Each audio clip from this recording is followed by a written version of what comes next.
All right, we're live. What is up, my brothers from another mother? All right, we're on episode number 77 of the Before the Trainwreck series, the only series on the YouTubes, on the interwebs that shows you how not to make a train wreck out of your life. And tonight we're going to be talking about identifying sales and anchors, what those are. You guys should know what sales and anchors are. But there's an underlying meaning and importance of them. How's my lighting tonight, by the way, too? I got this new ring light. It's supposed to improve the lighting in here so it's not so dark. Let me know in the comments. I have some notes here to dive into this one. Should take me about 45 minutes, hopefully, if we can rip through it nicely. So in life, gentlemen, I'm in my 40s. Like, this is stuff that I wish somebody would have sat me down and talked to me about in my teens, in my 20s. But not even my own father thought to have this conversation, or maybe he didn't have the experience to have this conversation with me. I don't know. But it's a hard lesson to learn. It's an expensive lesson to learn the hard way. It cost me a lot of sleepless nights from some bad choices, a lot of money in some cases. But in life, there's people, places, and things, I can put it to, that will move you forward in your life, like a sail on a sailboat. Okay, wind fills a sail, your passage, moves along, and you end up at your next port of call. There's people, places, and things that will enter your life that will fill your sails with wind and bring you to where you want to go. There are also anchors that will enter your life, which will prevent you from getting to where you want to go. It's important to identify what is going to fill your sails with wind and bring you to where it is you're seeking, and what are anchors that you have to cut loose. It's really that simple. If I were to distill it, we could wrap up the video at the 3-minute mark and call it a day. But as I usually do, I'll start sharing some personal examples and stories to help you guys get a little more clarity, and hopefully it helps you out. Welcome, David, as a new channel member. By the way, guys, the way that the channel membership works for live, before I hop into this, thank you, brother, is it allows you to chat live when I'm doing live streams, which I do at minimum once a week. I've got 3 scheduled this week. Sometimes, Rule Zero's on my channel as well, as it kind of moves around. But yeah, if you want to support the channel in a small way, I think, I don't know what it is, like $4 and change, but you can click the join button, become a member of the channel. I also go through all the comments of channel members. I found a way on the analytics page to sort comments, because some videos get like 3,000, 4,000 comments. I don't have time to look through them all, but I can actually sort by channel membership. So you will always get a response from me if you ask me a question in a video as a channel member. Just a heads up. All right. Where do I start with, anchors or sales? Let's kind of deal with some of the anchors that came into my life.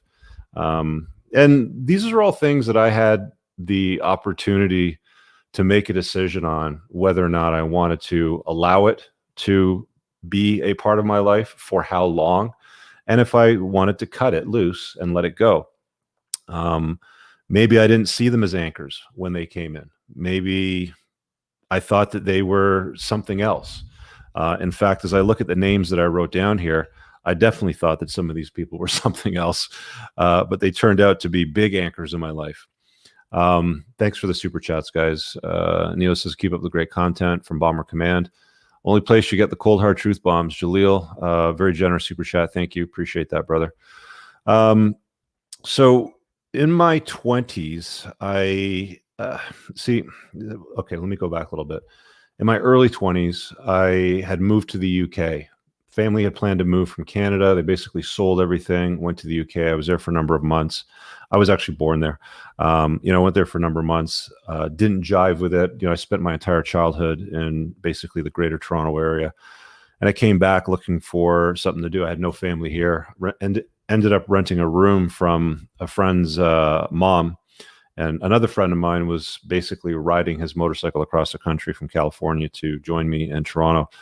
He was in a kind of similar place in his life, but ended up, renting this room, and it's 21, 22. Didn't really have a pot to piss in or a window to throw it out of.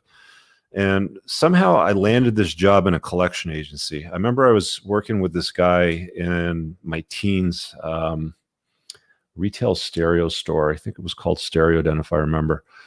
And it was a franchise. There was this white Jamaican dude that I used to work with, really liked him. We got along really well. And he was working at a collection agency at the time. And he goes, yeah, you're looking for work. Because I was basically working in a warehouse job, making not even a couple bucks, like a couple of dimes over minimum wage.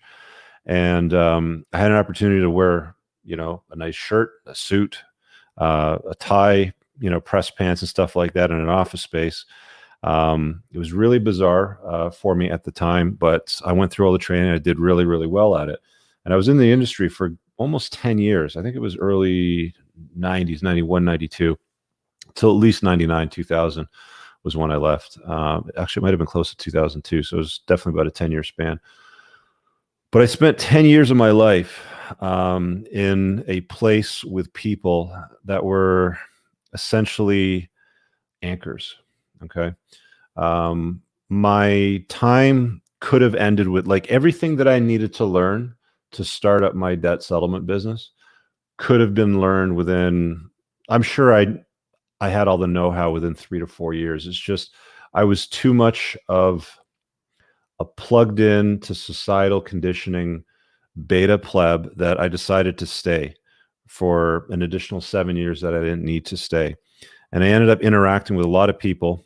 I'm not going to read these names, but a lot of people that I'm recalling right now that held me back. They were anchors in my life. And all I had to do was basically cut myself loose and move on and leave. And I did have this inkling, this like tingling sensation to get the hell out of there and go do something bigger and better that was going to allow me to achieve my goals. Because I always had big goals. I always liked fast cars, and I wanted to have nice fast cars, and I knew they costed money, and I didn't have money. But this was the slow and steady approach to it. I did what most guys have been told to do for most of their life. Only I stopped at 30, which I was lucky enough to do. But it was get the corporate job, climb the corporate ladder, get promoted, buy the house, get the mortgage, find the girl, get married, have kids, and blah, blah, blah. All of that for me, I was just at the point of getting the house and, the big mortgage. And then they gave me a package and sent me home. So I didn't cut that anchor loose. I could have cut that anchor loose 7 years earlier in my life. There's guys right now watching this that are maybe in their 20s and their 30s. I don't know. But you're thinking to yourself, yeah, there's something that I'm doing right now. It's either a job, working for somebody, maybe in a relationship with somebody. Hopefully you're still young at this point. You have more runway ahead of you. But if you're thinking about this and you have that spidey sense going, I need to cut this anchor loose, do it sooner than later. I'm going to give you a couple more examples of anchors that I allowed to come into my life. Again, guys, you have the choice to allow these things to happen to you or to walk away from them, to cut them loose. I've said this before. Last few months, I've been watching a ton of sailing videos. I don't know what it is, but since this COVID lockdown, just something about the freedom of the wind taking you around the world. You have your passages and you find your anchorages and you stay there and you get food and supplies and diesel, when you have to motor sail. But for the most part, it seems like these guys are just taking the trade winds around the world. And there's a lot of freedom that comes with that. And there's a part of me that really admires some of that. I don't know if I'll end up buying a sailboat one day, but I've been thinking about it nonstop. So this notion of anchors and sails, it really means a lot to me, and I hope that it makes sense to you guys too. So let's enter I'm going to call it round one in entrepreneurship. I ran a couple of businesses when I was younger: lawn cutting business, snow cutting business. I had a car detailing business, all before I was 15. But again, I ignored that entrepreneurial drive that I had within myself and the small little wins that I had along the way. to follow what everybody's told you to do. Just get a job and, buy a house and, be a cog in the wheel. So enter round one, entrepreneurship. I was early 30s, 30, 31, 32 maybe. This guy that I used to work with came into my life one day. He's like, "Hey, I heard you got laid off, and I'm doing this with this business, or I have this idea with this business. I'd love to work with you. Can you help me run it?" Okay. So I listened to his idea. Didn't really like it. And he's a very A-type of personality. I've mentioned before some toxic people that you want to try to avoid in your life, guys, and you want to stay well away from anybody that has a drug or alcohol addiction. This guy did. His heart was in a good place. I think he wanted to do well for himself, for his family first, of course, and I think he had good intentions. But at the end of the day, dude was an anchor. He would not uphold his end of the bargain, which was a partnership, which is what I thought I was walking into. It turned into a dictatorship within the first year. It almost ended in a fist fight. We've spoken since afterwards, and we don't talk, on a regular basis, but realistically, I knew this guy intimately for a good year, on a daily basis, many, many times a day. We had conversations, but ultimately that business never went anywhere. I had a better idea. I introduced it to the business. It started working. There were certain concessions that I needed him to make to help get it to the next level, which didn't really get complied with. So we parted ways. Thankfully, I had the gumption at that time because I saw what happened to the 10 years prior to me. Time flies, guys. I'm telling you, like your 20s, before you know it, you're going to be in your 30s. When you're in your 30s, before you know it, you're going to be in your 40s. And I'm sure there's going to be a day very, very soon that I'm going to look at the calendar and be like, holy shit, I'm actually 50 now. But this guy, we cut loose. We cut the anchor loose after, I'm going to say, 11, 12 months. I did identify it sooner, and I did get it out of the way, and I didn't let personalities and feelings get in the way of that. Shout out to John there from Bulldog Mindset. Great topic. Listen up. It's important advice. Thanks, brother. So let's enter round two with entrepreneurship. And this is where I made a critical mistake to keep somebody on way too long. And it cost me my best friend. It cost me about, I'm going to say 2 to 3 years of my life and focus. It was a big waste of time. And this is probably one of the biggest anchors in my life. Introduced one of my best friends to my business. He was, I don't want to get into too many details because I'm trying to keep certain information anonymous, but basically for 2 to 3 years, brought this guy in. There was no ROI. And some people say, what's ROI, Rich? Or they'll spell it Roy in the comments. It's ROI, return on investment, for those of you that haven't heard it. There was no return on investment with my time with this guy. Okay. It probably cost me, I don't know, 100, 120 grand to employ him over the period of time, paying for a lot of stuff for him. We had a network that I had to maintain, and part of that was the social environment that was around it. So it was like, if there was a weekend away in Vegas and I was going and he didn't have money, well, guess who paid for it, right? There was parts of it where there were people chasing him down for money and then coming after me. But at the end of the day, I ended up financing a few years of that and got almost nothing back on return on investment, with the exception of a lawsuit that I had to launch, which cost me another $20,000, $30,000 in legal fees, and all the time that was involved in it, and what held me back in the business. So literally for 2 to 3 years, the business just tread water. This was my first big stab at something that was working.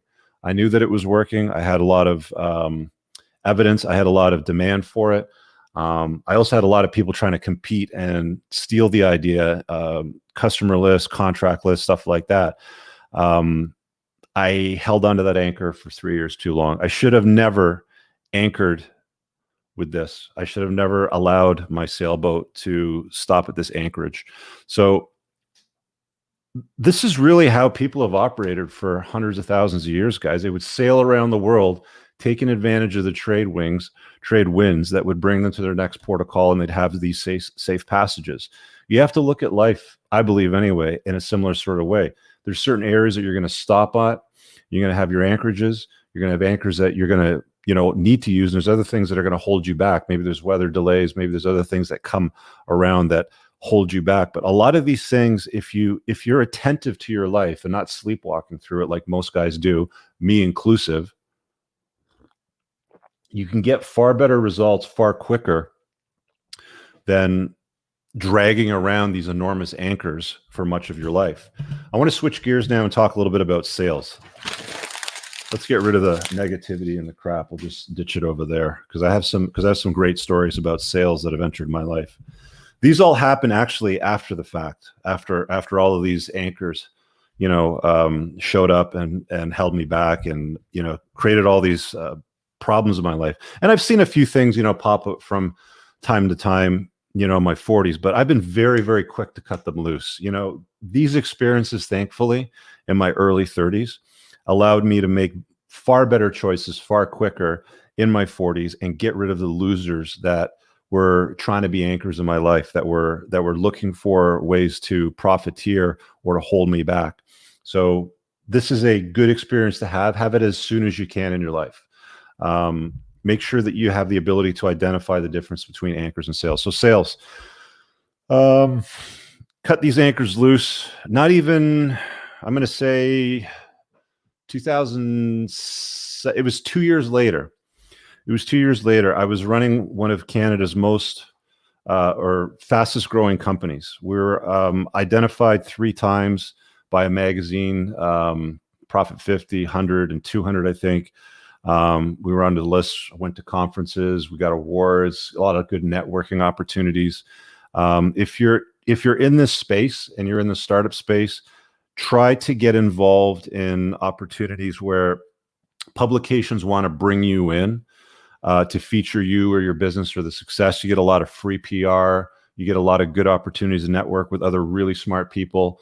Most of the people at this time that I was able to network with when I went to these awards, and we sit down and have dinner and you shoot the shit and you're talking about business and what do you run and what do you do, and you exchange information. Then I came across this guy who I did not a before the train wreck, Playing to Win episode. Let me dig it up real quick. I'll tell you what the episode numbers is, because this is relevant, because this guy was a huge sale in my life, which is why I brought him on Playing to Win. It was just before Ronan, I think here. There he is, Cameron, number 25. So episode number 25 was about a month ago with Cameron Harold. The subtitle is The CEO Whisperer. So I met this guy at a conference, and he was one of the speakers at a Profit 50 event, I think it was, where I was getting a award. And he was talking about culture and how he went through such hyper growth with a franchise company that he built. I think they went from something like $4 or $5 million a year in annual sales to well over 106, and they added so many franchises during that period of time. It was one of these like super success stories where your jaw just drops and you're like, wow, that's pretty good. That's pretty impressive. That guy has things and knows stuff that I don't know. How do I learn more from him? And I can't remember if he offered it at the end of his talk, but I just, I grabbed his, I don't have his DVDs here. They're actually in the other room, but I grabbed his DVD package. So I bought that for like $100 or whatever he was selling them for. DVDs are kind of old school for those of you that don't know what they are. Ask your mom and dad if you're younger. But anyway, picked up his package on PR, and I hired him as a business coach.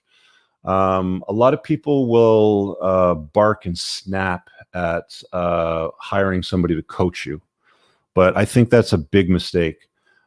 Success leaves clues, and anybody that's got the skill set that you want to learn from, you need to get in front of them. You need to spend time with them somehow, whether you donate your time to help them level up. Tim Ferriss has a great story about that in one of his early blogs, or it might have been even been in the 4-Hour Work Week. But I hired Cameron as a coach, and he wasn't cheap. He was about $3,500 at the time, I think, for an hour per month. And I went with him for a good number of months. I think it was about 9 or 10, maybe 11 months or so. It was close to a year anyway. But he was a sale in my life. He costs a lot of money, but the value that I got in return was easily 10 times greater than what I paid for his time. And again, the business went through another hypergrowth cycle after that.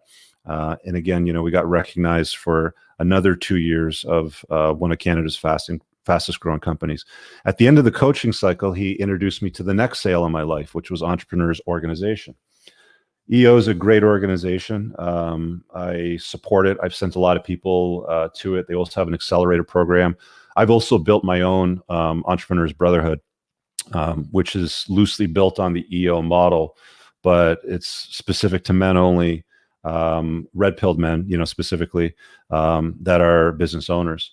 And I run my own forum. I have a meeting tomorrow, actually, with the guys.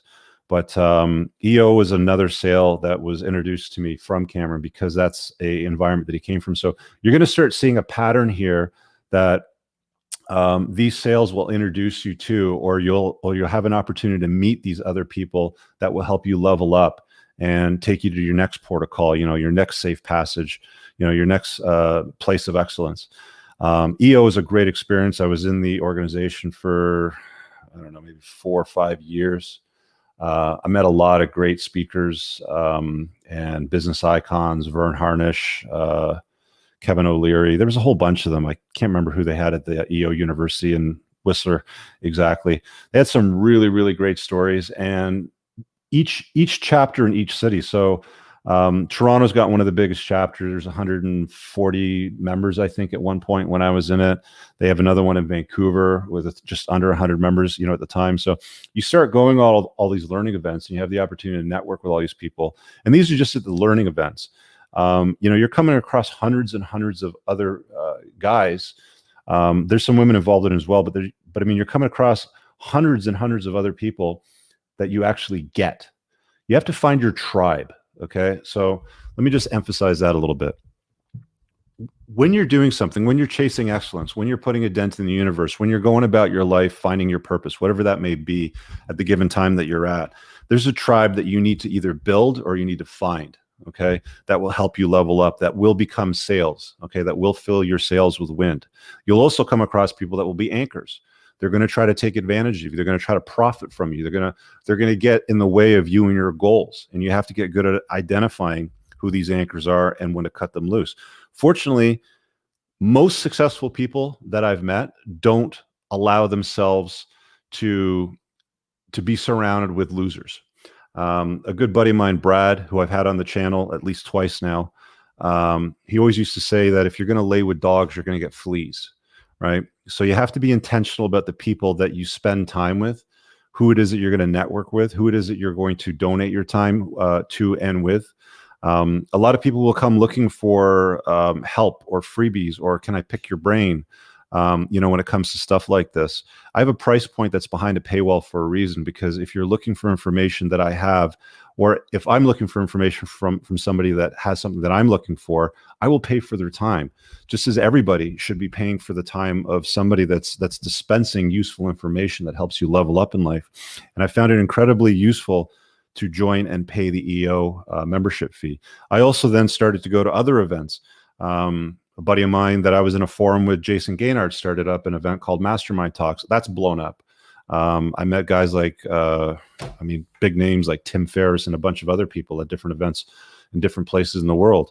Yannick Silver brought us along to off-road adventures in Mexico, at least I think 3 or 4 times now. I met some great guys like Joe Sugarman, Steve Saline, when he was running a very profitable and interesting business that used to compete with Ferrari. Like, I remember the story he was telling us on the beach in Cabo. These are all experiences that you don't get hanging out with losers, right? I've told you guys, and I'm going to emphasize this, you will become the average of the 5 people you spend the most time with. You hang out with 5 broke, dumb guys sitting around doing nothing with their lives, you will be the 6th. I promise you. Some people say, well, what if I don't hang out with anybody? What if I'm an introvert? Guess what, guys? Every single event that I can attest to leveling up in my life, every single sale that has been filled with win has been the result of being around excellence.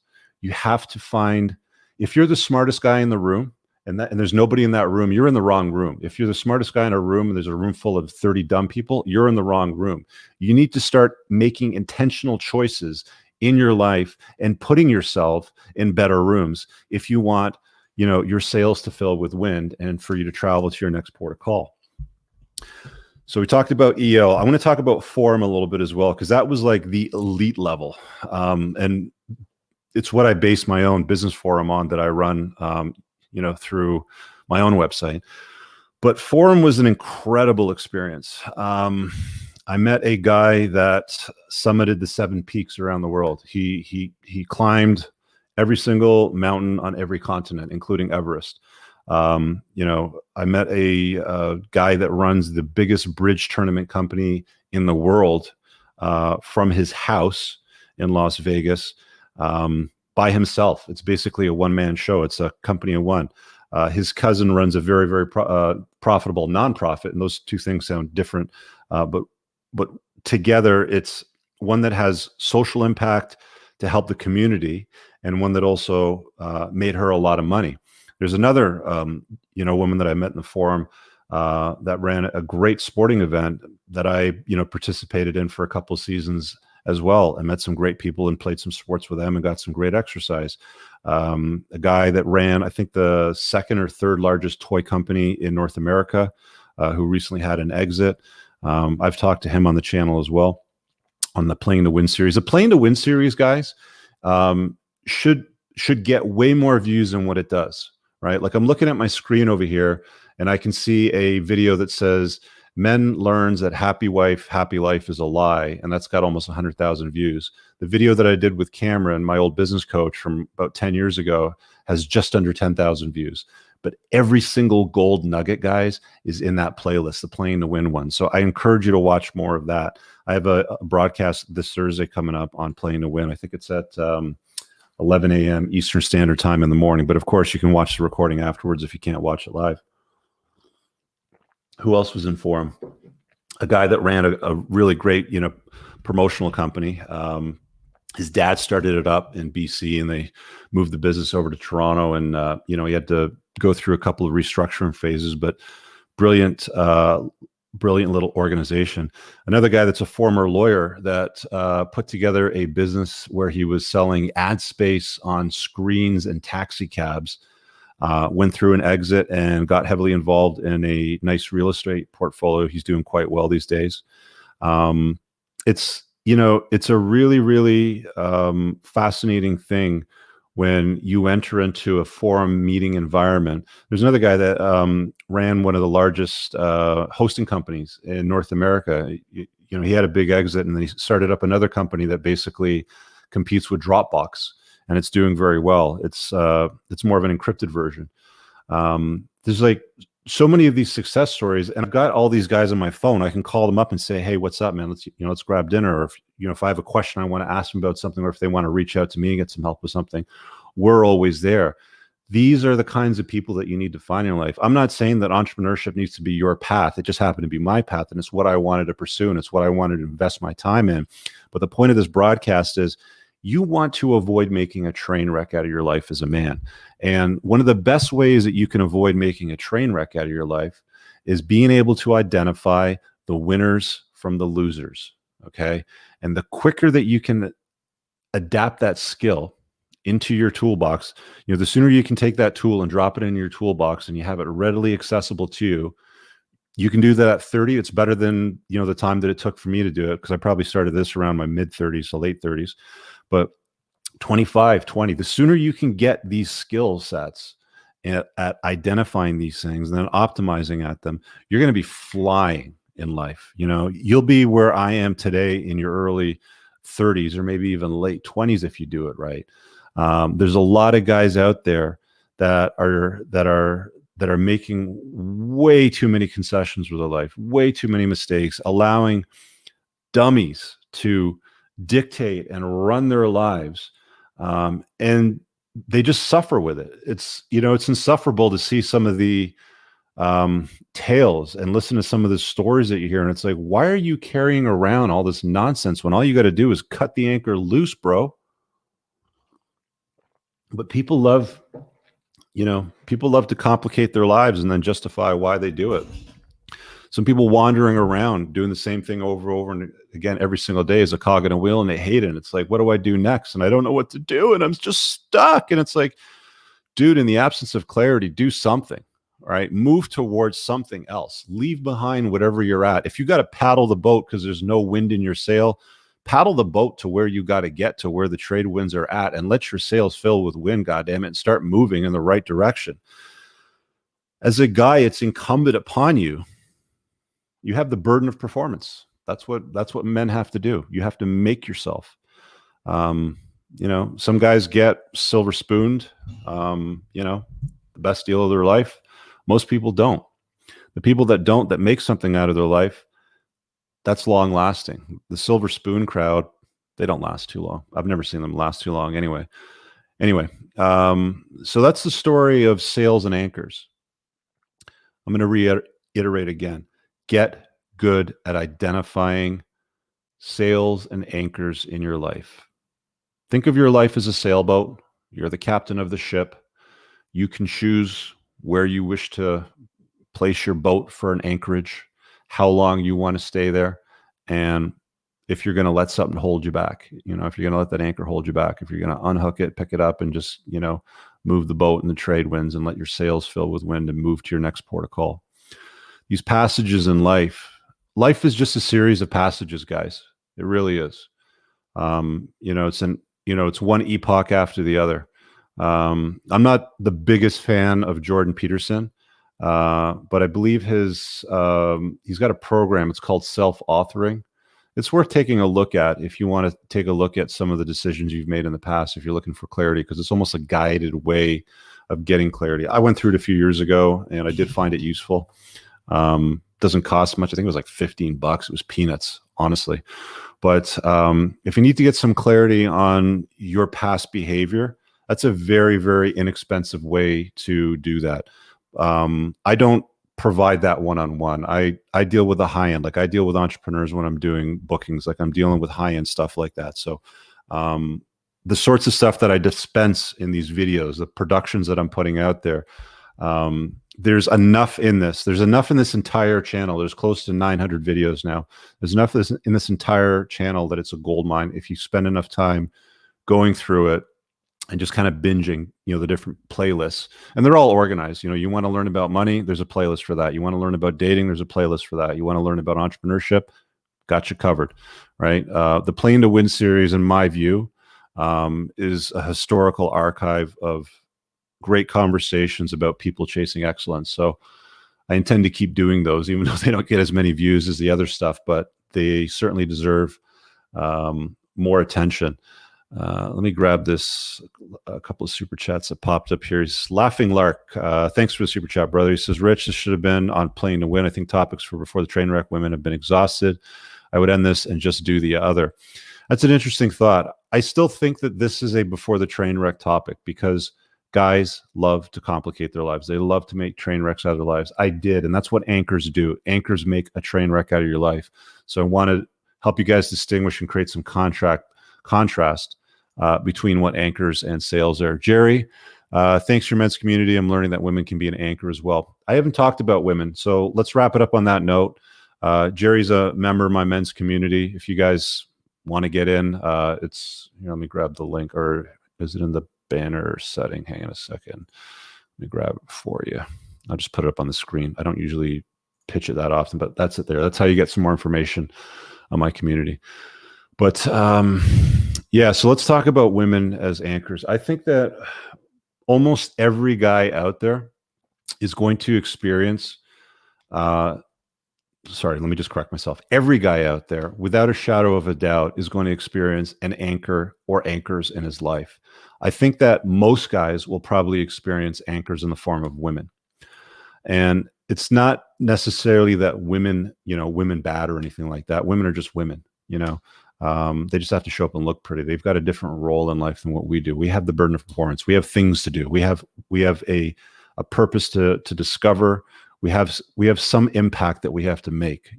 Women may come into our lives and complement it, but at the end of the day, most guys make really bad choices around women simply because they don't know any better. I didn't know any better. I made lots of bad choices in my life around women. A lot of the stuff that's in the dating advice playlist for guys is from my own experiences and many of the men that I've talked to, on one-on-one coaching sessions that have been confused about, how to behave in a long-term relationship, or how to go through the divorce machine without getting ground out the other end and chewed up real bad. Most guys don't know what to do, and they do make a train wreck out of their lives by holding on to shitty anchors that they just drag around, and you don't need to do it. But if you get good at identifying opportunities from these losers, from these anchors that can hold you back, and you cut them loose, trust me guys, you'll be doing a lot better, a lot faster. There is no doubt about that. Tuscan Razorback, excellent production. Rich, your advice is worth a premium free consultation. We're grateful. Appreciate that. Thanks, Tuscan. Yeah, so apply this to more things in your life, guys. When I talk about red pill stuff, there's a lot of guys which I love and admire in the space that I collab with, but I don't like to spend all my time on the topic of chasing tail. I think the topic of chasing excellence efficiently and productively in a way that has an ROI in your life as a guy should be the main focus. Beautiful women should be the byproduct of that, right? You should have that as like the cherry on the cake sort of thing, right? Maybe there's multiple cherries, maybe there's a cherry, depends on how you want to run your life. But at the end of the day, anchors and sales, guys, identify the good from the bad sooner than later.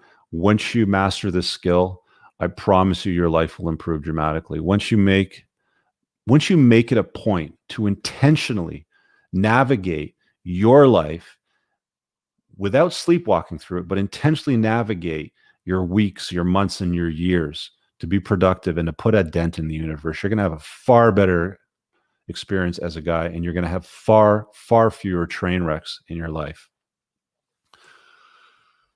Okay, let's wrap up. We have a super chat. No, I'm not looking to date any 21-year-olds, but appreciate the offer. Thank you for the super chat. In British pounds, like I'm going to fly to the UK. I think it's always cute when these things come in, but whatever. Gentlemen, and the one lady watching this right now, I guess. I want to thank you guys for watching. Again, I encourage you, watch the Playing to Win series. Couple of housekeeping items. I have my Playing to Win episode scheduled again for this Thursday, 11 a.m. Andrew Knapp, former FBI agent. One of the things he said in his breakdown to me was he was one of the guys that was in the counterterrorism group. He literally said he was watching 2/3 of ISIS being taken out during his tenure with the FBI. Now he's left since, and he's created a business, and he has some playing to win stories versus playing not to lose. So watch that on Thursday. Tomorrow, I'm going to be on with Captain Capitalism, Aaron Cleary. We're going to be talking about minimalism. He has some theories on that and some information, so you can watch that live. I think it's about 11 or so tomorrow, but should be in the subscription feed for you because I built the event on the weekend. And of course, before I go, I got a shout out to channel sponsor, the Tactical Soap Company. Where is my banner so I can put it up on the screen? Boom, there it is. Go to coopersoap.com. Okay. Stuff's handmade, pheromone infused. They've also got these quick sticks now, which are even more inexpensive, but just a quick wipe. It's like a deodorant stick, except for you don't put it in your armpit. It just goes, you put it on your beard or on your wrist or something like that. Pheromone infused as well. Got lots of great stuff. The new series is amazing. I've been using this for the last few months. I love it. I think it's the yellow one that has the pumice in it, but check out the stuff over there over my shoulder. Again, coopersoap.com, pheromone infused. It'll help you a little bit with the sexual marketplace. You still need game. You still need to understand things, and you should still be chasing excellence at the end of the day. So we'll wrap it up on that note. Thank you guys, and have an amazing night.